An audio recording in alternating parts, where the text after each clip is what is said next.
অনেক গুরুত্বপূর্ণ আলোচনা করেছেন যে এরা যদি আলহামদুলিল্লাহ ইসলাম প্রেমিক, দেশপ্রেমিক, মানবতা প্রেমিক হয় তাহলে এই দেশটা একটা স্মরণের দেশ আল্লাহর রহমতে আমরা দেখতে পাবো।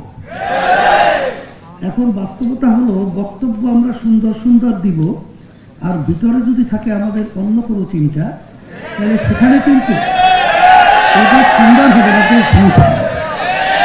সেই হিসাবে আমি কথা বেশি লম্বা না করে সংক্ষেপে এতটুকু বলবো যে আসলে বাস্তবতা হলো যে আল্লাহ রাব্বুল আলামিন বলেছেন যত মাখলুকাত সৃষ্টি করেছেন এর ভিতরে সর্বশ্রেষ্ঠ সম্মানিত মানুষকে আল্লাহ সৃষ্টি করেছেন। আবার আল্লাহ বলতেছেন এই মানুষের ভিতরে আবার পশুর চেয়েও খারাপ। এরপর আল্লাহ বলেন শারুল বারিয়া, কুত্তা, শিয়াল, শুয়োরের চেয়েও খারাপ তাও মানুষ। তার বাস্তবতা আপনারা দেখেছেন যে বাংলাদেশের ভিতরে যারা দেশ পরিচালনা করেছে এদের পরিচালনায় হাজার হাজার মায়ের কোল সন্তান হারা হওয়া, এদেশে টাকা বিদেশে পাচার হওয়া, লক্ষ লক্ষ মানুষকে মিথ্যা কেসের মাধ্যমে তাদের সংসারকে বিলীন করা, আজকে মানুষ স্বাধীনভাবে মাথা উঁচু করে দাঁড়াবার মতো এই পরিবেশ না থাকা, এটা কিন্তু দায় দায়িত্ব যারা দেশ পরিচালনা করেছে এদের মাথায় কিন্তু বর্তাবে।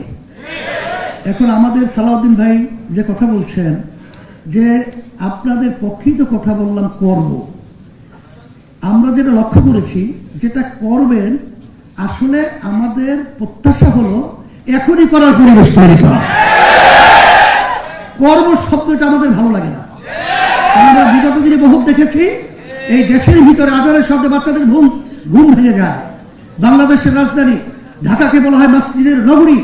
রাস্তার মোড়ে মোড়ে যেখানে মাদ্রাসা, মসজিদ, যেখানে মুসলমান সন্তানদের আল্লাহ শব্দের ধ্বনিতে বাংলাদেশে আজকে সূর্য ওঠে, সূর্য ডুবে, সেই দেশের মধ্যে আজকে নাচ গানের শিক্ষক শিক্ষিকা নিয়োগ দেবে, এই স্পর্ধা কেন বাংলাদেশের ভিতরে হলো?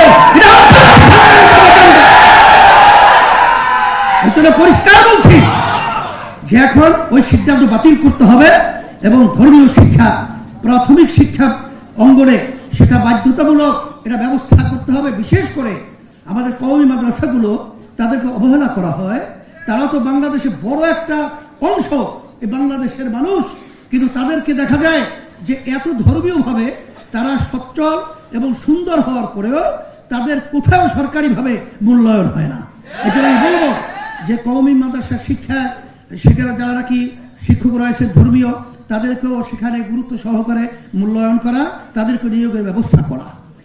আর হ্যাঁ বলছি তো গানের প্রজ্ঞাপন সহ এটা বাতিল ঘোষণা করতে হবে, আর সাথে সাথে ধর্মীয় শিক্ষক নিয়োগের ব্যবস্থা করতে হবে। আর আমার ভাই সালাউদ্দিন সাহেব যে কথা বলেছেন, অন্য দায়িত্বশীল কথা বলেছেন যে আমরা যদি ঐক্য থাকতে পারি, ঐক্য থাকার ব্যাপারে আলহামদুলিল্লাহ আমি আমাকে বলবো, সকলকে বলবো যে আমরা যেখানে দেখছি ঐক্যমত্য কমিশন সহ এই দেশকে সুন্দর করার ব্যাপারে যে আলোচনা হয়েছে, সেখানে যে সিদ্ধান্তগুলো হয়েছে নোট অফ ডিসেন্ট অনেক জায়গায় রয়েছে, তবে সেটা পরে না, এখনই বাস্তবায়নের প্রক্রিয়া যদি করতে পারে ঐক্যের একটা মানচিত্র তৈরি হবে, বক্তব্যের সাথে কাজেও মিল হবে। সকলকে আমি ধন্যবাদ জানাচ্ছি।